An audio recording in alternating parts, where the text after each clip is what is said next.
Hello and welcome. My name is Karen Stirk and I'm the CEO of Jeanette Rankin Foundation. We provide scholar grants and support to women with financial need who are pursuing a post-secondary education. And we're so glad that you've joined us here today. We are going to give you the 101 on college possible. And I want to introduce you first to the scholarship program staff here at Jeanette Rankin. So Latrina Artist is our scholarship program director. Latrina, can you introduce yourself, please? I can. Good afternoon, evening, depending on where you're calling from. My name is Latrina Artist. I am the scholarship program director here at the Jeanette Rankin Foundation, and I'm super excited and thrilled to have you guys with us on today. Thank you so much, Karen. All right. And Kat Luna is our scholarship program manager. And Kat, can you introduce yourself, please? I would love to. Thank you. My name is Kat Luna, and I have been working with the Jeanette Rankin Foundation since this past spring. I just graduated from the University of Oregon, and I am a past recipient of these scholarships. So I'm a scholar alumna, and I just help in whatever things I can do to support our scholars. And I'm so happy that you're all here today. All right. Thank you, Latrina and Kat. And just one housekeeping tip to take in your upper right-hand corner view, if you take a side-by-side for speaker, then you'll see the speaker and the slideshow at the same time. So next, I want to introduce you to Dr. Latoro Yates. Dr. Yates is an enrollment specialist in higher education, most recently serving as the executive director for enrollment management at York College of the City University of New York. There, he was responsible for managing 3 departments: admissions, financial aid, and testing. He has 14 years of experience in enrollment management and student affairs and led York College to 3 consecutive years of their highest enrollment in the school's history. He's active in the community and helped create the Homework to Play program for the Salvation Army in Jersey City. He earned a PhD in educational leadership, management, and policy from Seton Hall University in 2013, and he is a new board member for the Jeanette Rankin Foundation. So, Dr. Yates, take it away. Yes. So thank you. So I want to first just say thank you to all of you for taking the time to take this step in and really understanding what the process for education.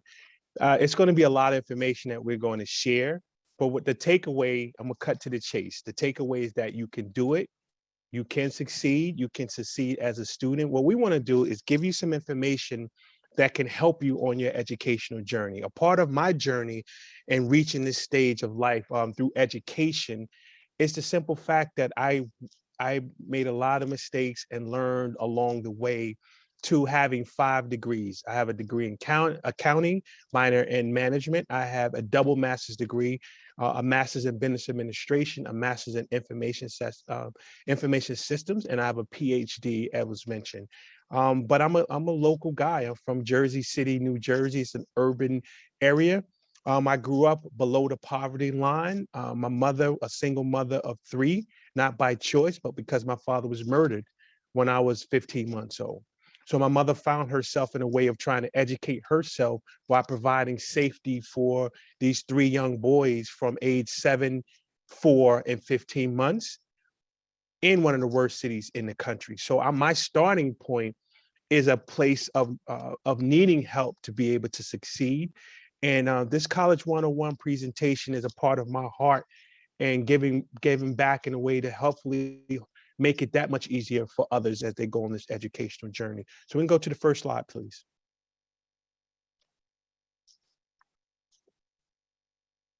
So the first thing I want to talk about is degree attainment. There are different types of degrees. We can go back to the slide, please, before we play the video. Thank you.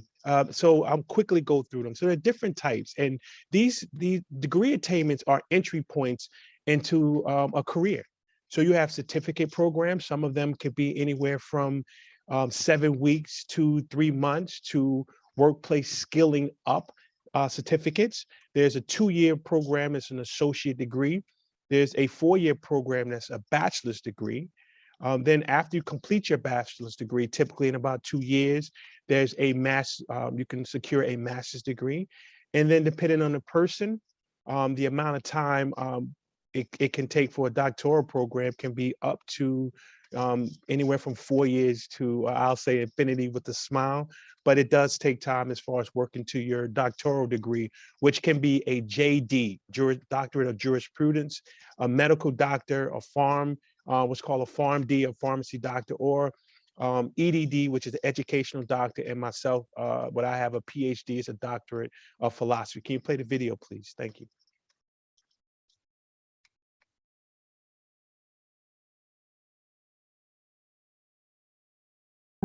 Higher education in America is at a crossroads. Costs are skyrocketing, enrollments are declining, and more Americans are questioning the value of a college education. At the same time, jobs increasingly require education after high school. Without an education system that works for them and gives them the skills they need to thrive in their careers and lives, millions of Americans are at risk of being left behind. A big part of the problem, we haven't been listening. While consumers are the core focus of nearly every other industry in America, in education, their voices are rarely heard. Strata Education Network is listening, and hundreds of thousands of Americans have shared their experiences with education and work after high school. In our report, Back to School, we asked adults without degrees about their interest in pursuing further education. Nearly half of adults believe they will need additional education to advance their career, but they're more likely to seek that education from employers than from colleges or universities. We found 3 key factors that prospective students say will influence whether they decide to enroll in courses or training. Number 1, will it help me advance my career? Number 2, is it affordable? Number 3, can I fit it within my life's other responsibilities? As many as 60 million Americans without degrees say they are likely to enroll in a learning program within the next 5 years. Can our education system meet their hopes and needs? Americans have spoken. Now it's time for us to listen. Everyone wins when we create a system that strengthens the connections between education and employment and is centered on the needs of the consumer. Discover how we're working to create a new consumer-centered learning ecosystem. Learn more about the Back to School report at strataeducation.org.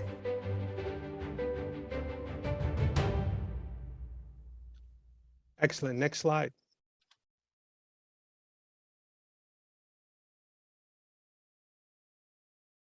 So as the video mentioned, there's an understanding of a need to go back to college.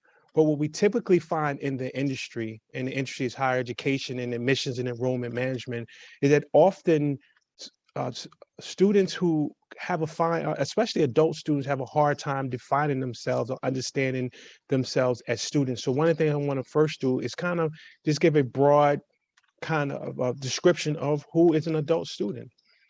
Works part-time, take care of their family, started and then stopped college, have never been to college, are single parents or grandparents, are looking for a new career path and already have a degree, looking to get retrained or advance their skills. I live in New Jersey. There was a report done by the Lumia Foundation, and that by the year 2025, 65% of the jobs that are needed for the workplace will require some type of certificate program. So New Jersey started a program for community college called 65 to 25, where they want to continue to work with their population to make sure that they reach that threshold to have them ready by the year 2025 to be able to have some form of skill set or degree attainment to be able to help them join the job market. Can we play the next video?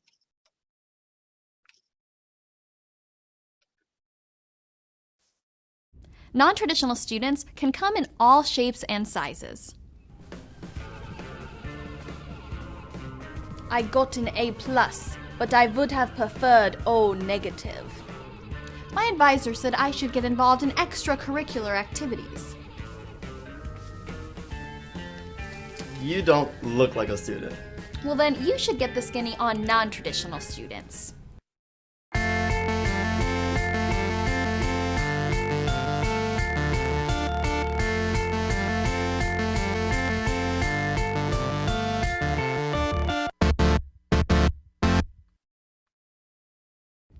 Today's college students often juggle work, children, or bills with classes. Non-traditional is becoming the new normal, but that doesn't mean it's easy. So if you delayed attending college till later in life, attend school part-time, work at least 35 hours a week, are financially independent, support a family, are a single parent, or did not earn a formal high school degree, then this episode is just for you. To start, our student reporter is going to introduce us to some non-traditional students. After my wife died a couple years ago, I had a nervous breakdown and moved from Central Florida up to Tallahassee, and I was homeless. I still am, and I was working last year for Trojan labor, making $8 an hour, not getting ahead in life. And I prayed and I said, God, how do I get ahead in life? And he said, go to school. I have a disability to where a lot of people are telling me that I can't go for what I want. And I've gotten several awards from it. So I got a presidential award for highest academic achievement. I'd been living in Tampa most of my life, and I'd actually stopped going to school for a little while, and then figured out what I wanted to do and continue my education. So I moved up here. I'm living with my sister and attending GCC, and it's been great so far. I just needed a new career. I've been in Tallahassee for 6 years, and the job market wasn't that good, so I know I love business, so I came here to pursue a career and get an AS degree in business management. What motivates you to further your education? Yeah, you and I know that education is the only key to success. And in this day and age, you can never succeed without quality education. So, to succeed and to be an exemplary to my kids and my family, I have to set a standard. That is why I chose to continue my education. I was the first person in my family to attend college, so that's why I want to graduate and get a degree. I'd say my biggest motivation would be just my family, you know, everything I come from. My daughter, I have a little girl, she's 2 years old.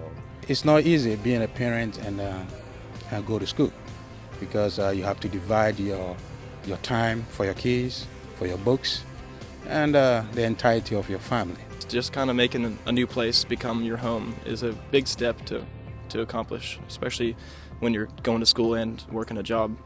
And I finished my first year with a GPA of cumulative 3.14. Now, for me personally, it's my way out of homelessness. I'm not going to tell every homeless person, hey, school's the way for you to go, but it's my way to go. And I go to the best community college in America. It's a good place. We can stop right there. If your dream is to attend FSU, the So that's an excellent video and an excellent segue for us to keep moving forward. And one of the things that I've come across in my career is that there are impediments that will adult students think of, or just ways that people can stop themselves from going to school, where if we share information and we share the steps, some of these things, some of them are almost mythologies. They take on a life of themselves. And some of them, these impediments it's expensive and a debt trap. I don't have enough time to go to school. I can't attend full time. I have family responsibilities. I have a full-time job. And how am I supposed to attend class? Before we go to the next video, Kat, do you have something you would like to add? Yeah, I was just noticing that in a lot of these impediments going to college, they could be a reason to go back. Like, so, you know, if you have family responsibilities, what a great thing to involve your family in being able to watch you go back. And also, it just helps in eventually, you know, in the long term, giving you more optionality later to where you'll be able to have more time with your kids or your family, because you won't be working all the time to just kind of survive. So just one of those things, like, you know, kind of playing the glad game and being able to spin it to your advantage. Sometimes the biggest motivators are the impediments, but they also can be strengths, because you've already demonstrated that you're able to juggle so much. And a lot of non-traditional students forget that they already possess that capability. They just haven't taken that step. So I just wanted to you guys can do it. Excellent. And before I go, Latrina, is there anything that you would like to add on this point? Absolutely, Dr. Yates. You know, Kat put something in the chat, which I think is very important to anybody that's considering going back to school, especially as a non-traditional student. How can I speak of that? Because I was her going back as a non-traditional student and having children, doing it as a single parent. I mean, there are so many factors that can Dr. Yates, you said it, we can almost hinder ourselves and talk Yes. ourselves out of doing that. But what I've discovered and what I've seen even with our scholars is that you just have to simply, first of all, just make a decision that you're going to do it. Nobody said you have to figure out how you were going to do it. Now, don't get me wrong. I'm not saying don't plan. So please hear me there. But you know, oftentimes we, and Kat can probably talk to this a little bit more than I can, being planners, you want to have from A to Z figured out. But sometimes with us as a non-traditional student, you just need to get A and B. Look, if you got A and B, you're ahead of some of the rest of them. So I'm telling you, just make the decision that you're going to do it and then watch as things kind of come together. Okay, so don't beat yourself up if you haven't. If you're here attending this workshop today, that says to me that you're either interested, maybe you just got going, and I want to go ahead and tell you now that you can finish what you started, or you can start whatever it is that you're thinking about that you want to begin. Okay, so let's just get it done. Let's go. Let's go. Two good points. The first point is what can happen is an adult scholar can listen to the experience of someone who may have in their family, maybe a friend who went to college, who started college, and for whatever reason did not have a good experience. And then they start to share that experience. What I would say is going to college is an individual experience. And it's up to each of us to really work towards finding the right fit. And what I mean by fit is that for adult and non-traditional students, there are a myriad of options of how to go to college, meaning you can take classes all online. You could take a hybrid courses. You could take courses all at night. You can do asynchronous or synchronous courses, meaning you could take a course that's happening in real time, or you could take a course where you're taking it on your timeline. So the number one thing is to be able to visit colleges, talk to the admissions personnel, and we're going to have some slides a little later in the presentation about the different ways that you can attend college. I am now doing a 7-week diversity, equity, and inclusion certificate program, and I'm doing it. It's once the class is once a week, and it's for 2 hours. And I chose to do it in real time, so I'm doing it. It's an online program, but there's so many options, and there is an option that can fit to help you within your schedule. So all you're going to do is see us smiling. You're going to hear us cheering you on to say that you can do it. Can we have the next video, the YouTube video, please?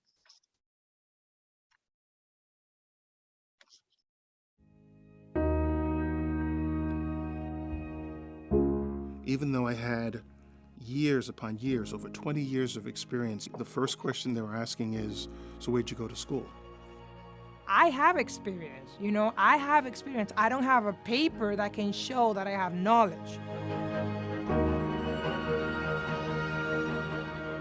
My biggest challenge has been overcoming those thoughts in my head that are like, you can't do it, or listening too hard to what other people say when they say that I can't do something that I know that I can. It was a struggle, just the hours of having to sit in the classroom. When I had little kids at home, I was still working full-time.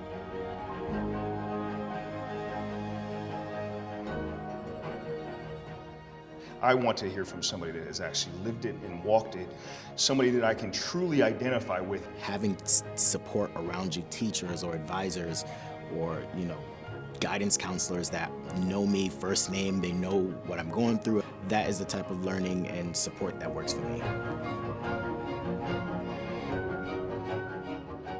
People are working hard. People are working so hard, and people don't have opportunities that other people have. It doesn't mean they're not smart. I have this go get it spirit, but I was never in a position or given that support of hope to keep going forward. And I knew that's where I wanted to go, was forward.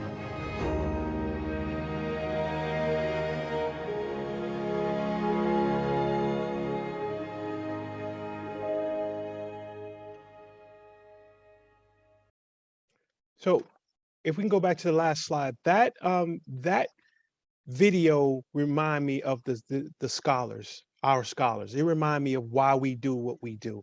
But what was important about that video is that it what was important about the video is that it showed people who had different experience level. There's a person that said he had over 20 years of experience, but every time he walked into a job interview, they would ask him, what do you have this credential? You had a person who was just saying, I want to do it, I am doing it, but it's incredibly hard to do because of the timing.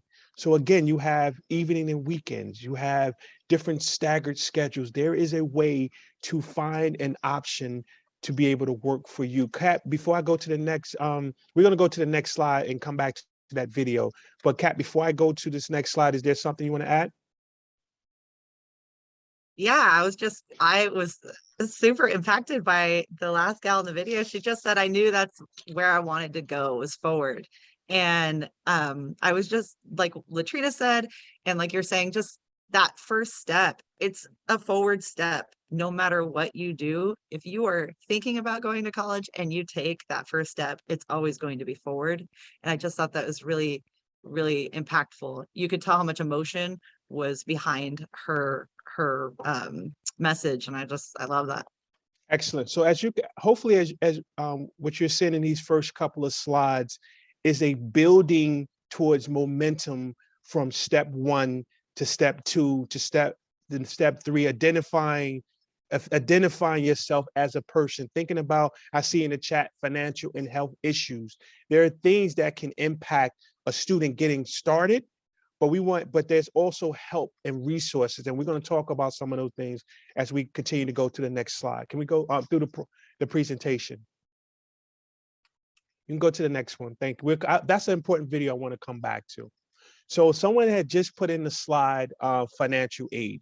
So one of the things we're going to talk about over these next couple of slides is that in talking to Karen, Kat, and Latrina as we were preparing this presentation, one of my thoughts was that what I see very often is that some students, and like myself, a first generation student, will walk onto a college campus and not know just some of the verbiage to some of the office, may not know what some of the offices, what is their purpose? Their purpose there is to help. So just knowing these offices and being able to have a simple understanding of them, and then being able to know that you can go to those offices as soon as you start. And one of the number one ways to do that is starting as a student, to do a part of a welcome program or an orientation program where you will have representation from these different offices to be able to offer some help. So the first one is the financial aid department, which that can help find financial aid that can help a student pay for going to school.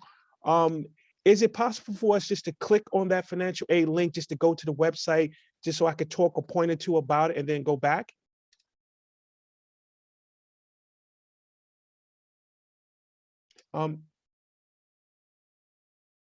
Actually, can we go back to the slide? That's fine. I could continue to talk through it. So one of the things that we will do is drop some links. Excellent, excellent. So one of the things that we could do is drop some links. And as Kat mentioned in the chat, there's going to be more some forthcoming workshops that are going to about financial aid and scholarships. So that's excellent information. Another office that's very important to our scholars is career services. Career services is a department that's a part typically of student affairs or student development that's there to help incoming students work on building a career path as early as their first class that they take on a college campus. And there are services that are there for how to interview, how to build a resume, how to develop, to receive internships, mentorship programs. A lot of those things go through career services, and it's important for you to link with those offices as soon as possible. Can we go to the next slide? This is excellent. And one more. Okay, well, this is the website at the University of Wisconsin. And one of the things I want to point to is that on this slide where you see eligibility, it gives you the criteria to be eligible for financial aid and scholarships. It gives you opportunity It shows you how to apply. It talks about the type of awards. When you're a student at this particular institution, once you've submitted your federal financial aid application, it's called a FAFSA, FAFSA. You will be able to look at your offer online, but there's also contact information. So make sure in these different offices that you always make sure that you connect with these offices. And the way that you could do that is through chat function. As you see the kind of circular part near the bottom of the screen, there's email, there's phone. So there's definitely ways to stay in contact with the offices. But the most important thing is to make sure that you ask the questions. There's no silly questions. There's the only question that's, I would say, is a silly question is literally just not to ask them. These offices are set up to make sure that they're in position to give as much information to students as possible. Can we go back to the presentation? Yep, right there. This is on campus, another important office. And thank you to the person behind the scenes that is running this workshop. And we're doing this. We had a practice, but I just want to say thank you for just making this run so seamlessly and smoothly. Another office that's very important is childcare services. Most college campuses have a childcare services there, which is a daycare for students. And there's typically at a reduced rate that they offer this childcare. In many instances, it's for free, but it's a place where a parent can feel safe to be able to have their child go to this care while they are taking their classes. Another important office on campus is informational technology.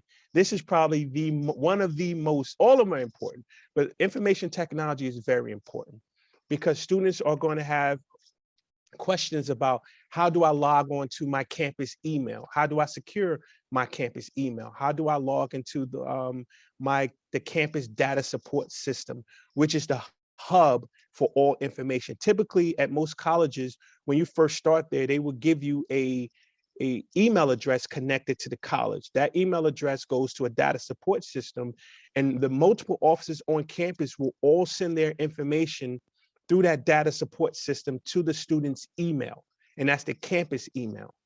So that's where you're going to find a lot of information. And what I find is that colleges have a very hard time in getting students to utilize their campus email and to check it on a regular basis, because offices are sending the majority of their information through that portal. But it's also where if a student needs access to a laptop, to Wi-Fi, to a hotspot, any type of issues that students may have in interacting with the college's website or interacting with the office from a technological standpoint, the IT department is there. What I would recommend as a student when you get started, as you visit these different offices, make sure that you become very familiar with the IT staff. Next slide, please. More financial aid information in the presentation. The next slide is a video. Can you play that for me, please?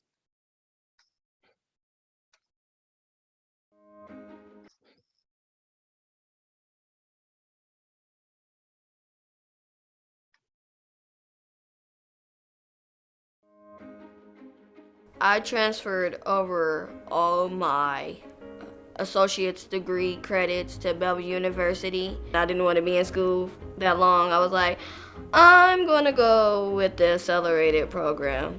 My biggest advice to any parents, mother or father, pursuing a higher education with children is to incorporate your children into your journey. What's a journey without your child? And nothing's different when it comes to education. You will be surprised how much of a cheerleader your child is. I work 40 hours a week at Child Saving Institute, and then I'm off on the weekends. So I can do my homework Saturday and Sunday, and there's like 3 or 2 discussion posts, and then I'll respond to the people that's in my class.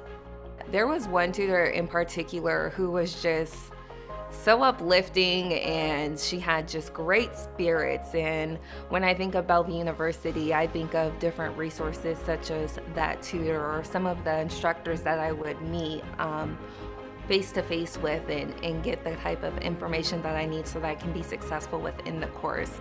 The biggest resource for me was speaking with the dean and getting in with those enrollment counselors and those academic counselors to really lay out a path and a track. I knew I had an idea in my mind of what I wanted to do, and they took that idea and really laid it out into a plan.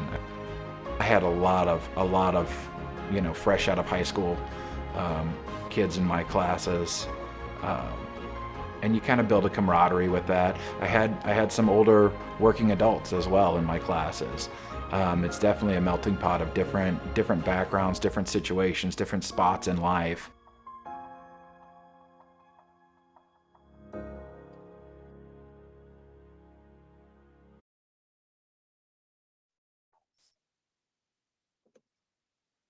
Go to the next presentation slide, please. So just a quick place to stop. So there's a large group of students there's a large group of adult and traditional age students who stop college and start. So one of the things that in my experience, I find very difficult, and why this presentation I think is important for students at every stage. You could be a student who is you're just starting and thinking about it. You're in the process, you're applying, you're a student that's already in school. Is understanding what are some resources that can help you be successful along the way. And what we find is that so many students, again, are in the process. And if they stopped out, they want to start back, but they don't know the steps. They may have a bill that's preventing them from going back.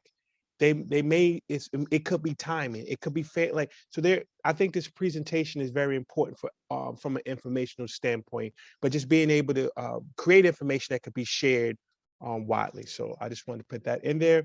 The next one is the bursar. The bursar's office is an office where students go to pay for their accounts, pay for their tuition, fund any type of funding that if it's from a scholarship, if it's from an outside scholarship, a merit-based scholarship, financial aid that someone may receive, the ending of that amount is going to go on the student's account in the bursar's office. That amount goes against the tuition, and then what's left is what the student will have to pay. Typically, there's confusion between the financial aid office and the bursar's office from a student standpoint. So it's important to know that when you go to the bursar's office, they more than likely are not going to know anything about your financial. They're not going to be able to give you advice about financial aid or loans or anything of that nature, scholarships or anything like that. They're simply there just to be able to help pay your bill. Health services is a great office, and many of the colleges offer crisis centers, a hotline to help students who are suicidal, who have been assaulted. The hotlines are confidential. These colleges offer discounted health services for students who get sick and need annual visits during their time on campus. And that's whether students are struggling with mental or physical problems. Make sure you find out what services are offered to students at the college. So I worked for years, the interim vice president of enrollment management and student affairs, and the health services and counseling office was under my portfolio.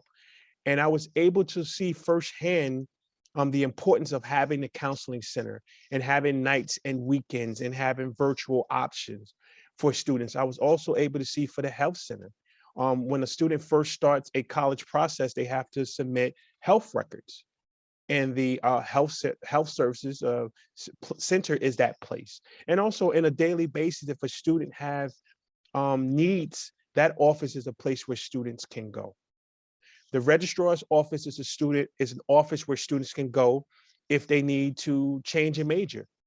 A student may start off at the beginning of the semester or during that semester and say that I want to be starting off as a psychology major. Once they start either right before the start of classes or at the end of the semester, the student can submit a change of major form, which will prompt someone from an advisement center to contact the student to talk about the processes to change the major from one to the other. And if a student transfers from one institution and go to the other, the registrar's office is the office where students will be able to secure a copy of their transcript. And also when you graduate from an institution and you need a copy of your your diploma, the registrar's office is the office that will send that diploma to you. The library for me, I'm a nerd. I love school. I love books. But the library is the place on a college campus for our students. The library has a lot of free online resources for students. They have periodicals for students. They have research rooms that students can, I want to say rent, but it's at no cost. But a student can secure time in what's called a quiet room. So if you have time during the week and you need time and you don't have a place at home where you could study in a quiet environment and you need that, you can rent a room on a college campus to be able to, in a library, you have that room, you could bring all of your homework, your resources, your books. You'll be able to have access to computers. You have access to a printer.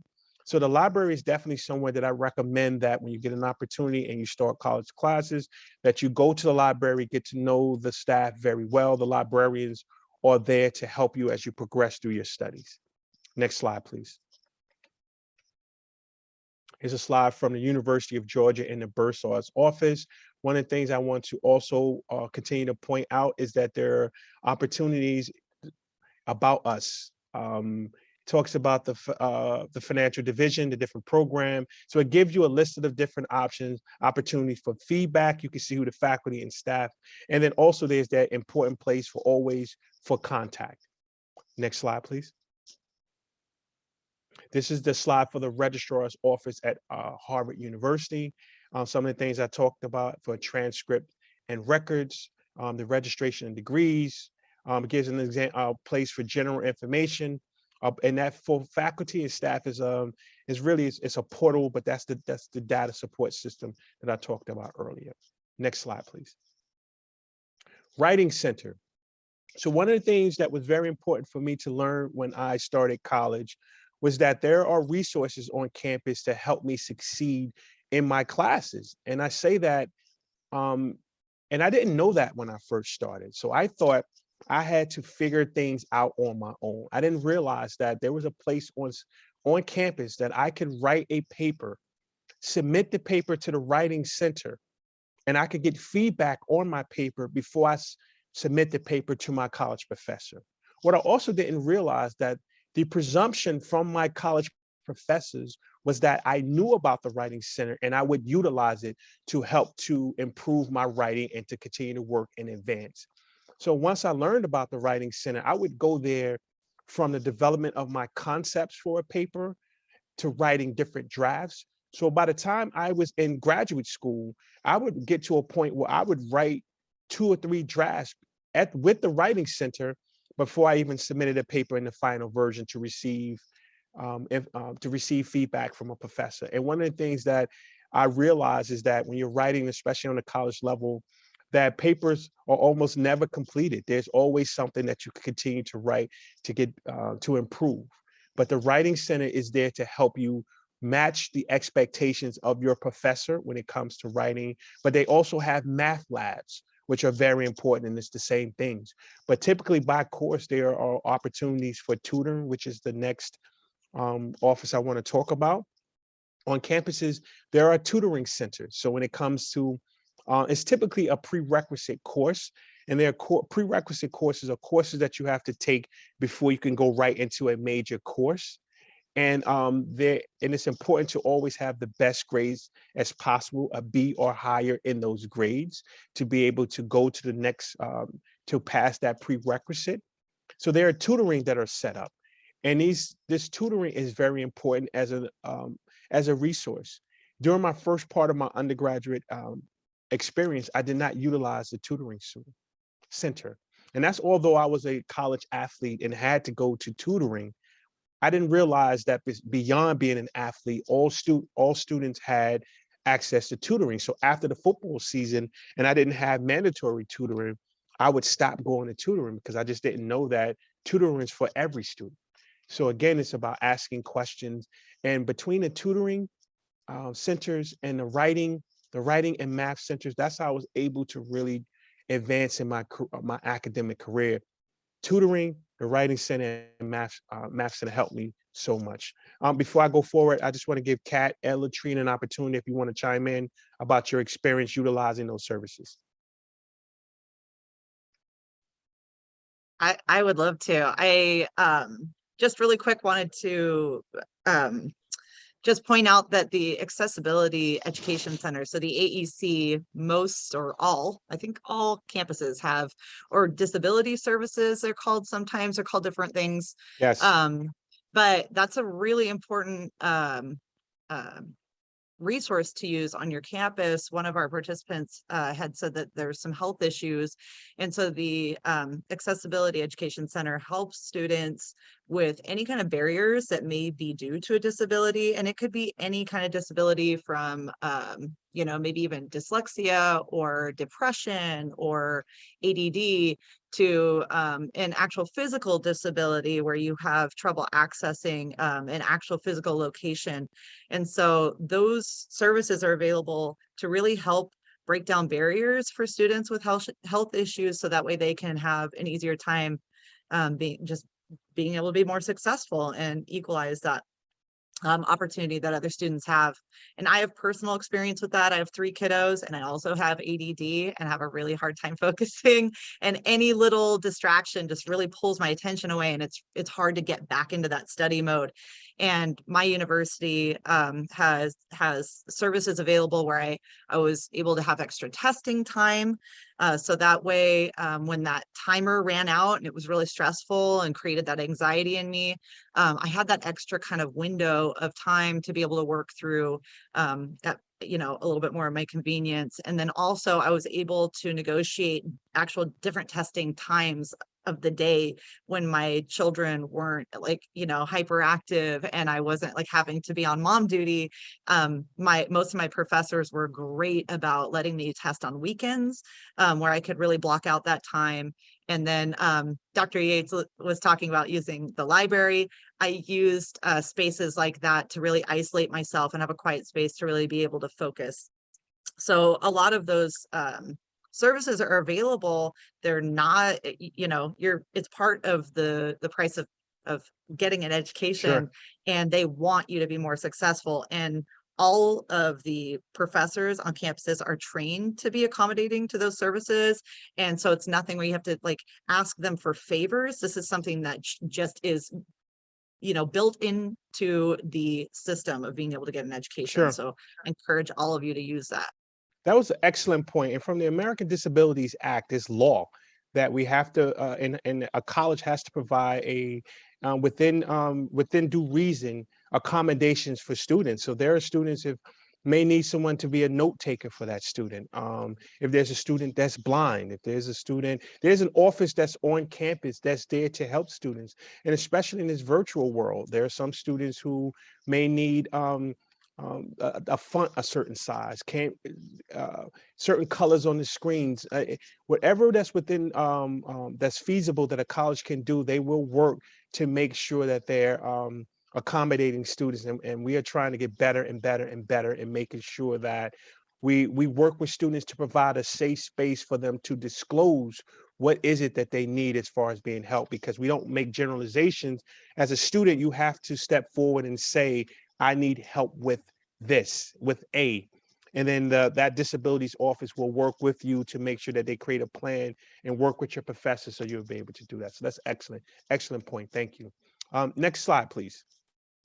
Oh, I'm sorry, Latrina.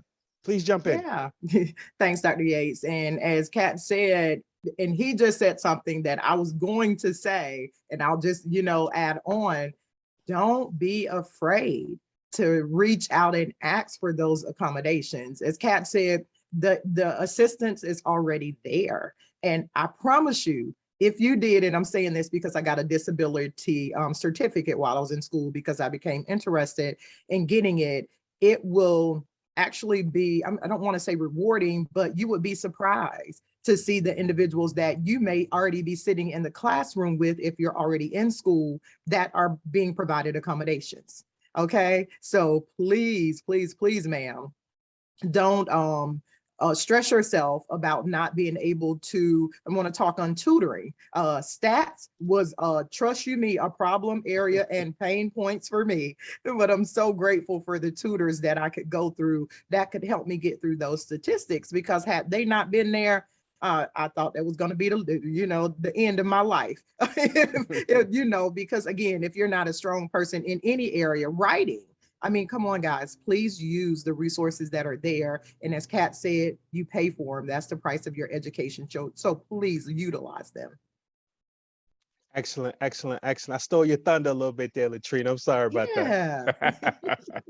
Excellent, excellent. I hope everyone is still energized and still going. It's a lot of information, and I want to make sure that we stress that the information will be available. This video will be available, the slides, different links and resources, and I put my email address in the chat. Feel free to reach out to me if you have specific questions. We're here to help, and we're going to keep saying that you can do this and you will do this. Let's go to the next slide, please. And I want to make sure I keep my mind on time. So if I start to speed up a little bit, it's not because the information is not important, but I just want to make sure that we're staying on track with the time as well. So now what we want to do is start talking about some tips. Now we want to start talking about some tips to help you start to think about, if you're in school, thinking about going to school. If you're thinking about going to school, if you're in school, if you're trying to navigate while you're in school, here are some tips. So define your why. When I started a doctoral program, I never understood that more than that time period, because I got pushed and stretched to my furthest limit. And understanding why I wanted to become a doctor is what is the reason why I was able to finish, because during that process, it was many times for me to tap out. And at the end of this process, if the presentation, if there's a moment or two left, I'll tell you a story about why I decided to become Dr. Yates. But be able to define your why, because in those moments where it seems like you can't go any farther, when it feels like it's just too much, when it feels like you can't do it anymore, if you define that why and you can always go back to it, that will be able to help you. Have a clear goal. Look for an institution that offers flexible methods of course completion. In here I have Rowan Global. But what you will start to see, if you may see it in YouTube, if a video pops up for college, if you see commercials, you may see it for Purdue Global, University of Maryland Global, Southern New Hampshire University. When you see that kind of global at the end of it, it means lifelong learning. So it means learning opportunities for every point for a student. So typically you're going to see those components of a college or university, online option, hybrid options, 3-week programs, 7-week programs, 3 months program, different entry points for students to be able to start a career, to entry point, to be able to move forward with workplace skilling up is what it's called. Or if you're doing advanced degree work, these different options. So look for the program that's the best fit for you. Do your homework before you apply. There's a skill and strength inventory. I'll check to make sure we have access that we can send that to you. But that inventory just give you a checklist of the different things, your skill set with the strength inventory to match up, to give you a sense of, here are the things I know are my strengths. So when I start school, I want to make sure that I keep these things in mind. Find adult-friendly institutions. I would like to say all institutions work at the same capacity for adult and continuing education, but there are some that do it better than others. Think about function and not form. And what that means is that you don't have to fit into a traditional 2-year program, associate, 4-year bachelor, master's. You don't have to fit into those programs that mindset from the beginning. You may want to take a certificate program so that you can enter the workforce and then continue to work from there. Do the paperwork as early as possible. I will say, with financial aid, completing that FAFSA form, it's important to do it as fast as possible, because once those resources run out, they run out. And they typically by June, that portal opens up in January or February, and typically by the end of June, those funds have been reduced down significantly. So you want to apply as early as possible. Meet with admissions professionals on campus. Apply to college as I mentioned with the FAFSA form. And can we click on the YouTube video, please?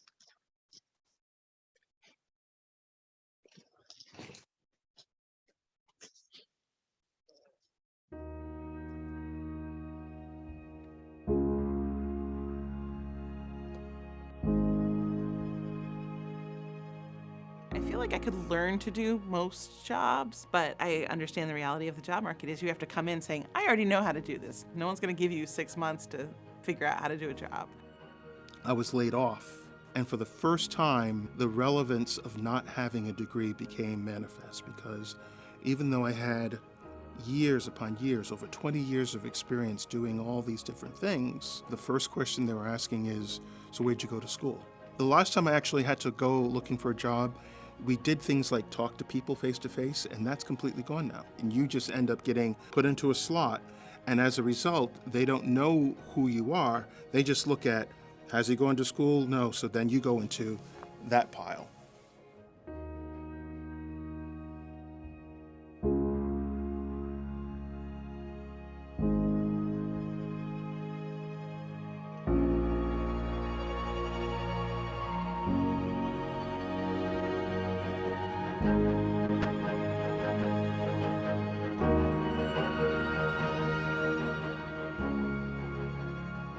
Money. Because you don't learn how to finance when you're poor, you're poor. So you don't learn how to look, you almost ignore your finances. And I had to learn to look at them to be able to manage them. But that's a huge, overwhelming gap. But I knew that in order to make a livable wage, at the time I think they were paying me like a little over minimum wage, which you can't live on if you wanted to. I needed to put something in front of my name or behind my name to, one, separate myself from being a criminal, and also to make me legitimate in some ways. I mean, when I went to orientation, it was crazy. It was overwhelming. I saw all these young people like sitting next to me, and I was like, I do not belong here. Like, what am I doing? These are kids that are coming out of high school, and I can be their mother. That's what I'm going to be in the classroom, and I really don't want to be that. Plus, I have experience, I have experience. I don't have a paper that can show that I have knowledge.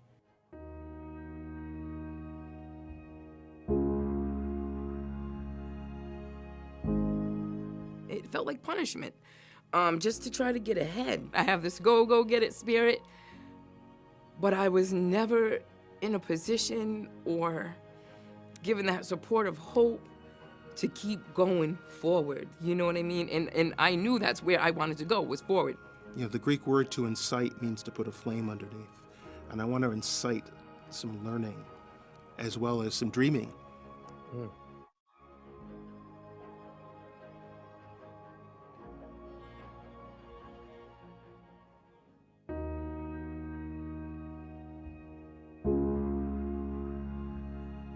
Excellent. You can stop at 8. Yep. Right.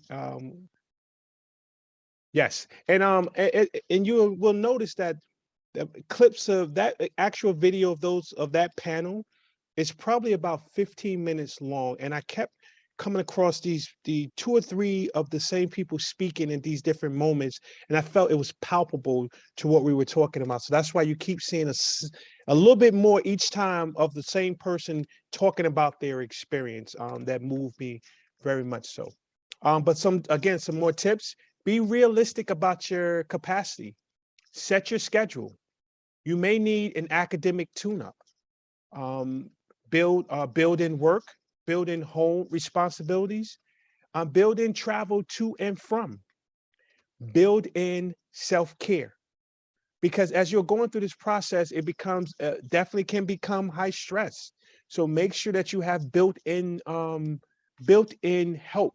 And some of that help is as Kat mentioned about when you have your children at home and being able to, if your depending on the age of your children, build them into your academic journey, make them a part of your academic journey.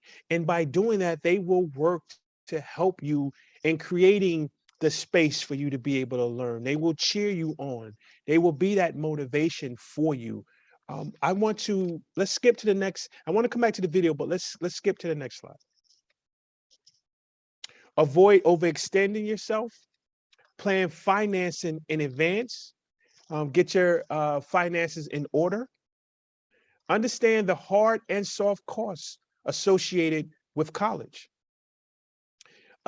Assistance to pay for college comes from the financial aid and scholarships.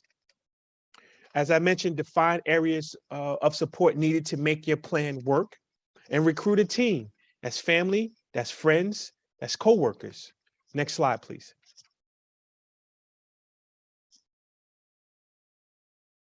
Identify time in your day for coursework. When I was actually after I finished undergrad and from graduate school through my doctoral degree, I went to school from 4:30 to 9:30 at night. So I did that probably for the next 13, 14 years. And that became a part of my schedule, but I had to build that into my work life. So I had to make sure that with my job that I let them know that I was in graduate school. So I had to build that into it. I had to build time of travel to get from my office to the campus to make sure, although I was working for the institution, make sure that I have time to get to class. Make sure that although in graduate school courses were 2 days a week, making sure that if my class was on it was Tuesday, Monday and Wednesday. So I would use Monday and Thursday. I would use Tuesday and Wednesday to prepare for the Thursday class. I would use the Friday and Saturday and Sunday to prepare for the Monday class. So make sure that you use your schedule to your best benefit. Work with your advisor to build a schedule that meets your needs. Learn to study with distractions. Kat, that's our point. Don't be afraid to ask for support. We've been talking about offices on campus that you need to know. Make sure that these offices, and a lot of these offices will fall under student development or student affairs. So make sure that you visit those offices, and you can learn a lot about them during student orientation. Expand your network. When you get on a college campus, make new friends. That's your classmates, that's your faculty, that's your alumni. Make sure that you meet with people, make new friends, find out about the study groups, find out about the opportunities for scholarships, find out for the opportunities about internships. One of the things I found out later in my graduate experience was about study groups. And it was for this course called Operations Research. And it was a heavily stacked statistics course. And I was working through these very complicated problems by myself, where there was a group of students who were each taking one of those hard problems. If we're getting 3 problems every class, I was working on those 3 problems and struggling through, where there was a group of 3 people, each one worked on a problem and shared their information with the others in the group. So once I found out about those study groups, I then joined one of those study groups, and my grades transformed exponentially because of having that time. I was just working through the problems. I wasn't taking the time to fully understand the concepts. But by being in that group and then watching how others work through these problems, it gave me an additional understanding. And I realized that that's what really college is about. College is group learning, working with groups, but it's bringing your part to the group to make sure that we're all working to grow as students. I have become a social butterfly. I know that many of us, if you're especially an adult and continuing student, um, as an adult and continuing student, one of the things that you don't have a lot of is time. But if you do, try to join a student club on campus. Try to be involved with student government on campus. Those are also things that can help you meet other people, but also give you a voice to be able to share your experience and help other students that are similar to you. Next slide, please. We talked about self-care. And one of the things about self-care that I want to stress, and I'll speak from my personal experience. When I lock into a class or when I lock into something, I have this myopic lens where I almost can tune out the rest of the world. But by doing this, I could literally go 12 hours straight without drinking water, without eating, without like I get so intense when it comes to studying. I have to make sure that I take time for breaks, make sure that I go for a walk, make sure I stand up and stretch, make sure that I'm utilizing my mental health resources that I use, making sure that I take time to utilize, just take a moment, hug my little goddaughter, right? Just go see her for a few minutes and then come back to it. Make sure that I am being present when it comes to moment with my wife and when we go out to celebrate. There are moments when I was in my doctoral process that I wasn't present in my regular life. And that wasn't fair to my wife. That wasn't fair to my family. That wasn't fair to my friends. And equally, it wasn't fair to me. So make sure self-care is very important. Whatever that could be for you to give you a moment of joy, make sure you do it. It's very important. Build and rebuild your plan. That is very important because we go into this process with a plan, and then what may happen is parts of that plan may falter. But just because a part of the plan may falter doesn't mean that the entire plan is not for you. Can we go to the next slide?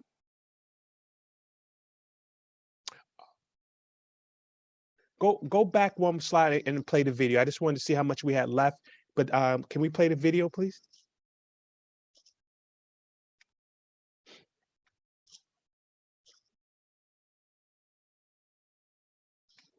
I think the biggest challenge facing students today are the numerous responsibilities that they hold, not only inside school in the academic classroom, and the responsibilities they have in student clubs and student government potentially, but their family life, their holding down a job, having the fiscal resources to continue their education. These are all incredible stress points for students. And I've seen students drop out of school because either they didn't have financial resources or they didn't know how to ask the right questions. And those are the things that we try and mitigate. We try and mitigate them with mentorship programs, with counseling programs. Those are, so many of our students are second generation or first generation college students, and second generation from a family that was non-native English speaking, for instance, or first generation college going. And so they're trying to navigate a complex system of higher education without, with a little bit of fear in their background to ask the right questions. So these are all challenges students come with, and I think financial resources certainly top that list. And once that's satisfied, I think there's a sense of ease, a willingness to really spend the kind of time and energy that they need to be successful. Excellent. Can go back to the presentation. Next slide, please. So as we wrap this presentation, the hard part is over. The hard part was to make that first step towards going back to school. We say, let's go. Each completed assignment is a step closer to achieving your goals. And understand that you can do it.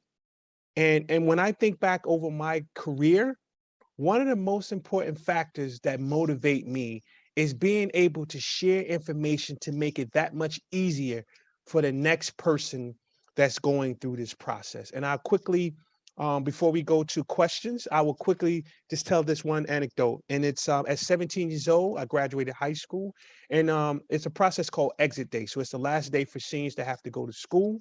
And I saw Dr. Robert Perry walk up to the stage. He was an African-American gentleman. And he walked up to the stage and just simply said his name, Dr. Robert Perry, and he walked off. But I saw the reaction to Dr. Perry. And I remember over the course of my high school career, seeing him enter the building and seeing the response to him.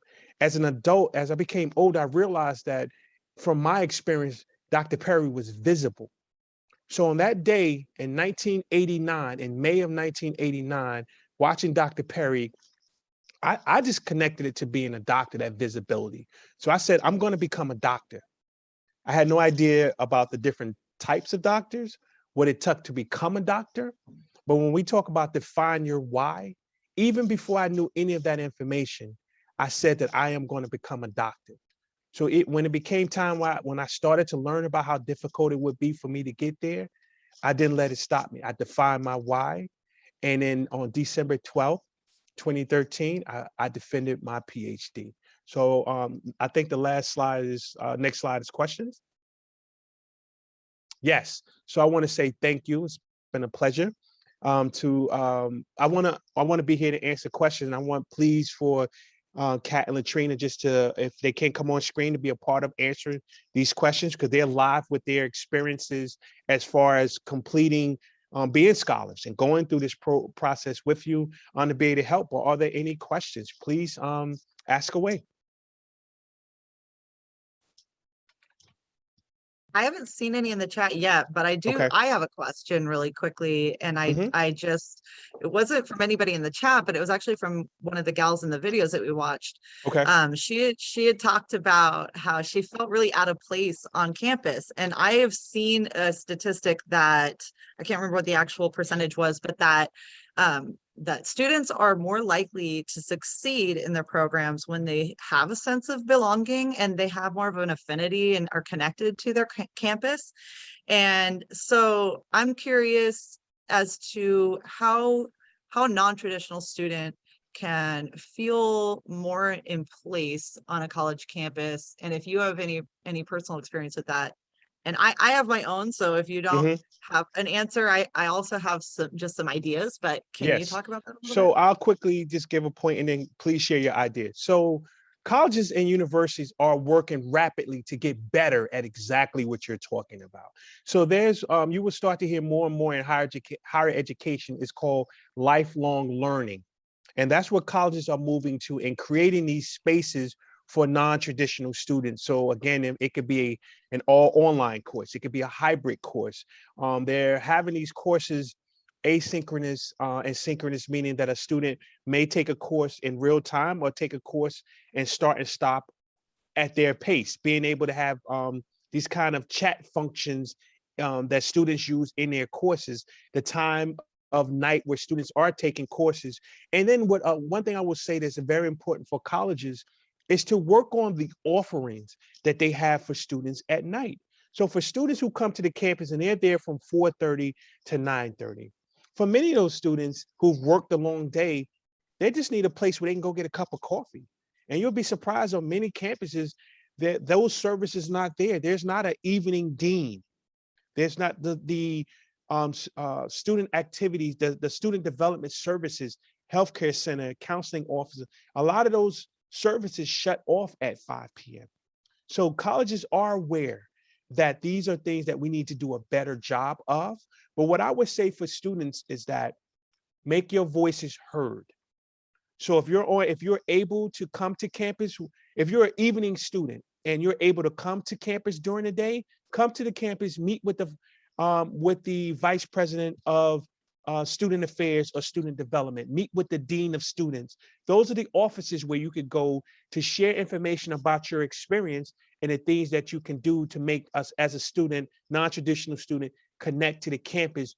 But I will offer to students to make sure that in any way possible when you have time to be a part of the campus. So join clubs, make sure that you, if you could be a part of student government, that's a major accomplishment, even if it's a delegate, because that's a place where you can share your experiences, and the administration listen to our student government, because the student government, they are the voice for the student body. So if the student government said we need to keep the lounge open to 8:30, they're going to keep that lounge open at 8:30 for those students. So just really making sure that in time that they have free, go to the library, if you have time, go to the social moments that they have on campus, go to the athletic moments that they have on campus, be engaged. And I also can say, not for every college campus, but with college campus where I've worked, the college students, the traditional college students, try their best to make sure that they are welcoming to all students. And I think to be in a classroom, and I'm a student, and I can sit by that gentleman who says he has over 20 years of experience. And if you see him in another video, he's an IT person. So if I'm taking an information technology class and I'm sitting beside that person, I'm going to have a different perspective based off of this person's experience. Kat, you say you Thank you had for some answering that. suggestions. Oh yeah, no, you touched on a lot of those. I was just going to say that a lot of campuses have student associations. So just like you said, either student government or other clubs. So women's center, a lot of Yes. universities have a women's center where they have a lot of camaraderie in that, and that a lot of other students are parents. They also have co-ops sometimes where you can join a co-op and help in childcare to find that resource.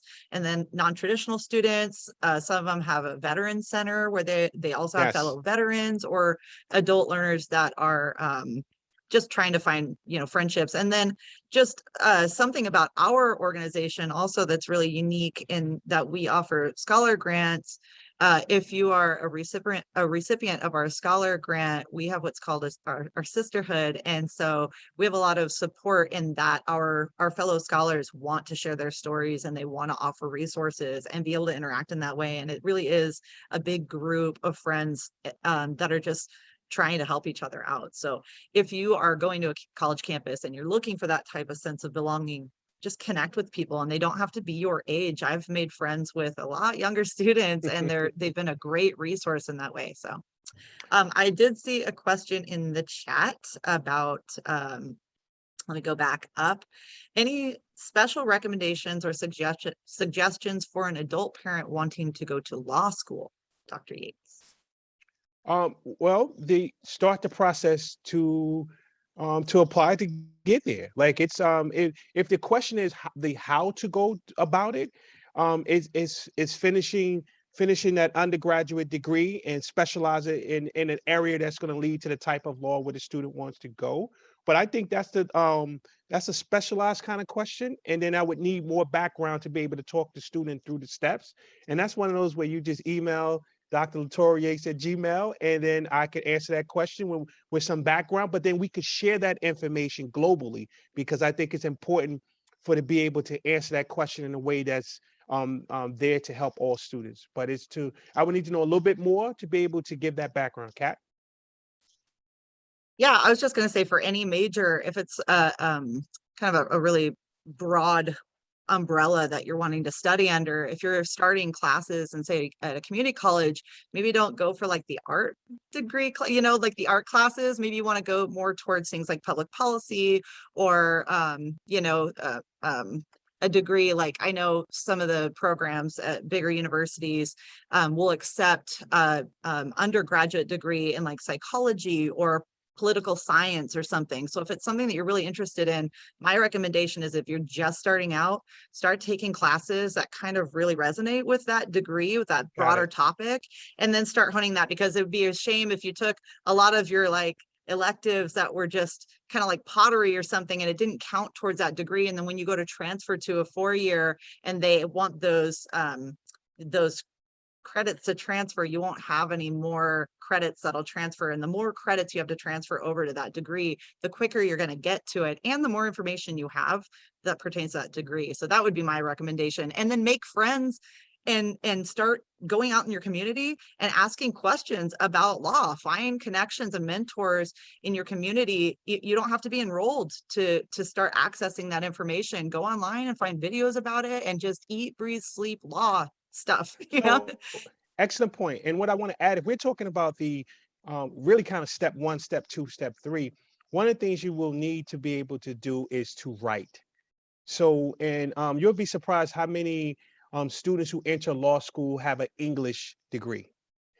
Critical thinking skills are very important. You will see students who are history majors, psychology major, typically colleges and typically undergrad and even associate degree.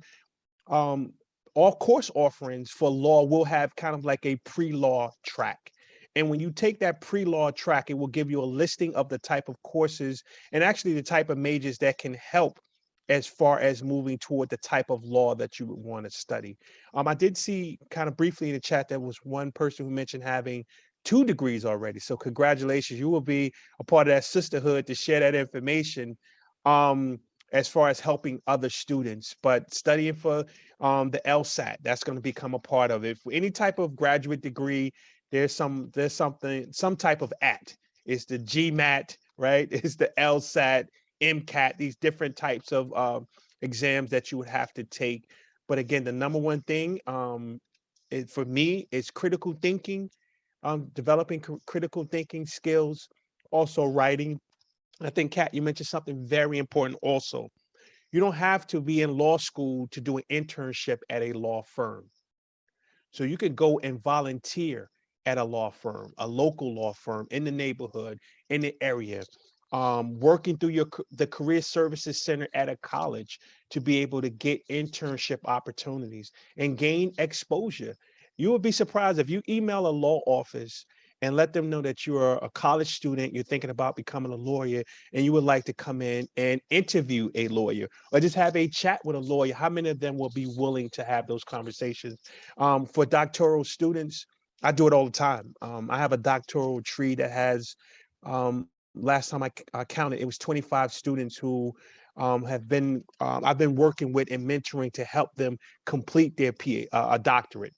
So they email me, they're part of my network, they're working towards this degree, and I'm there to help. I'm there to ask questions. From a career standpoint, through LinkedIn, I get a lot of emails often about, hey, can I get a 10-minute meeting with you to talk about admissions and enrollment? I'm looking for this career. Can I? And I'm very generous with my time when it comes to those type of functions.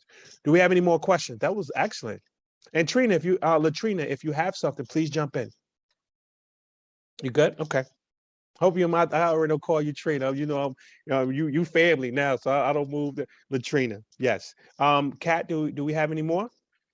I just asked a question really quickly because I don't know if you had touched up on it. I don't think you did, but does a student need to have a declared major in order to start college?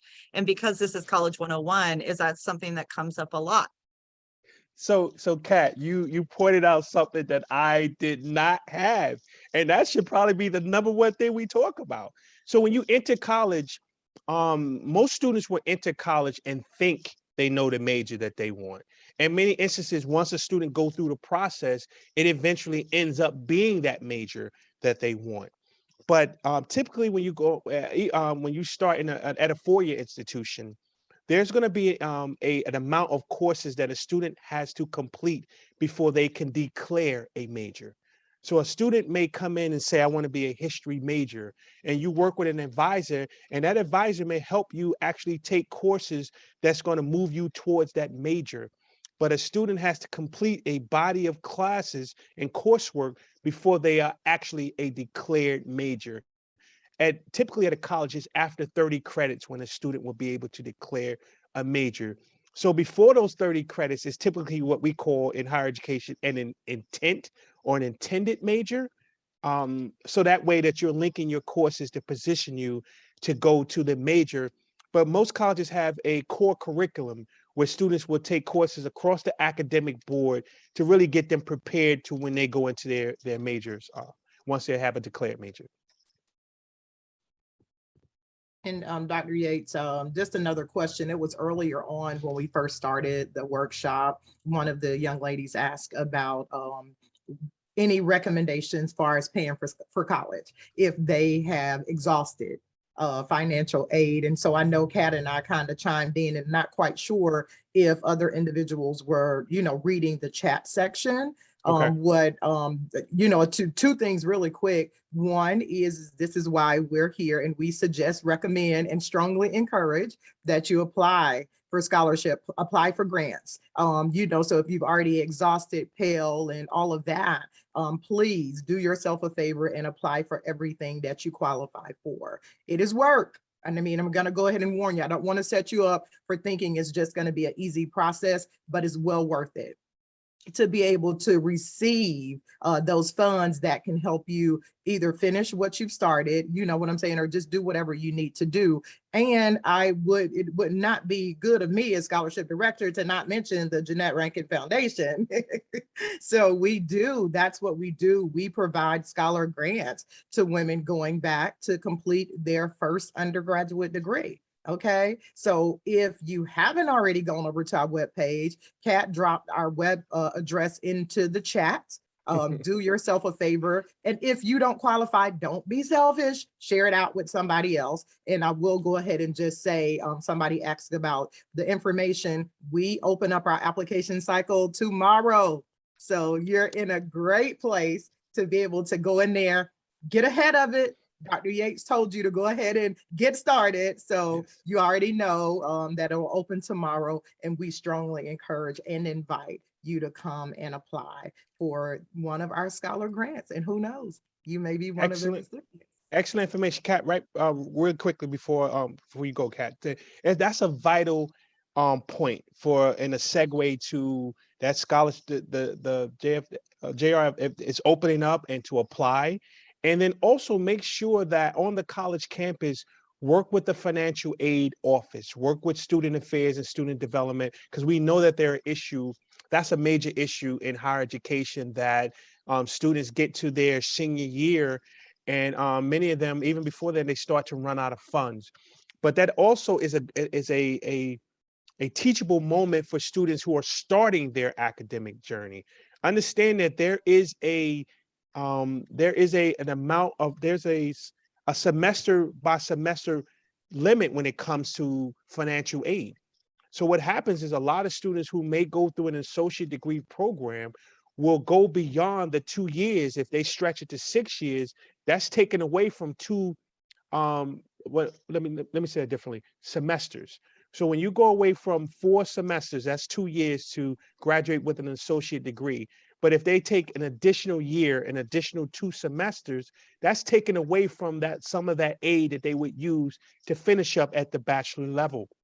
So make sure that you're aware of that, and you're utilizing the aid in the best way possible for longevity to complete the degree. Kat, you had that a point?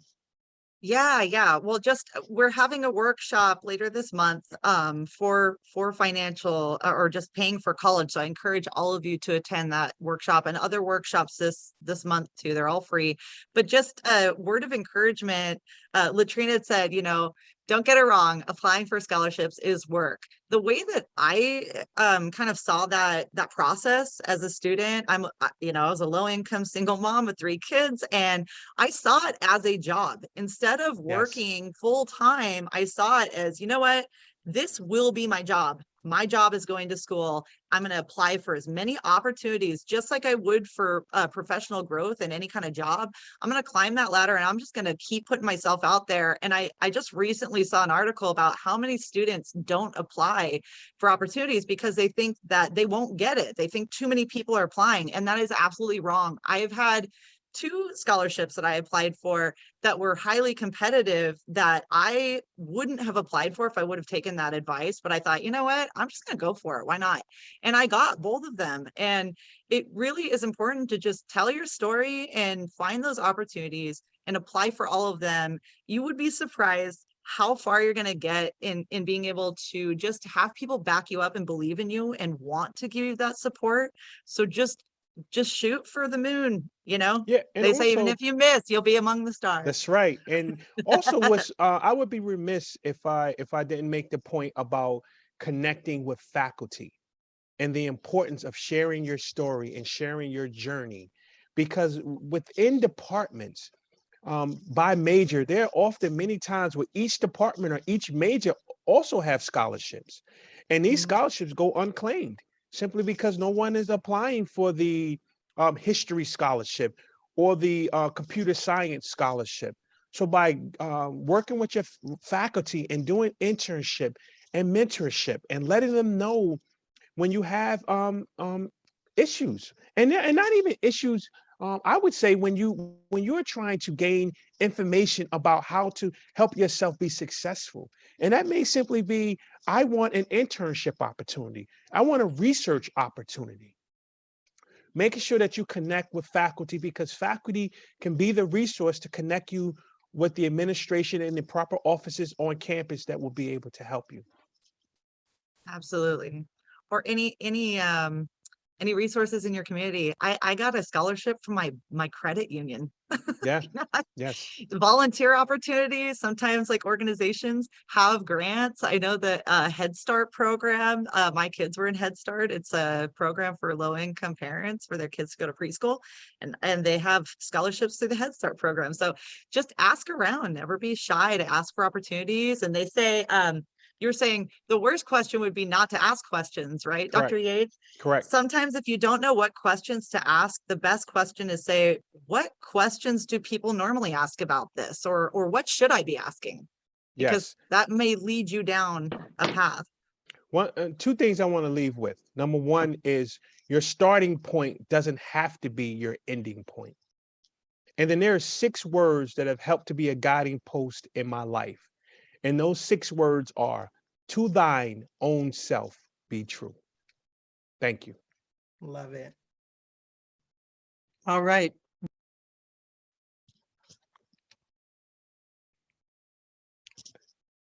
Oh, big thank you to everybody for sharing your knowledge. And this will be recorded and will be on the website. So thank you all for attending and have just a wonderful day.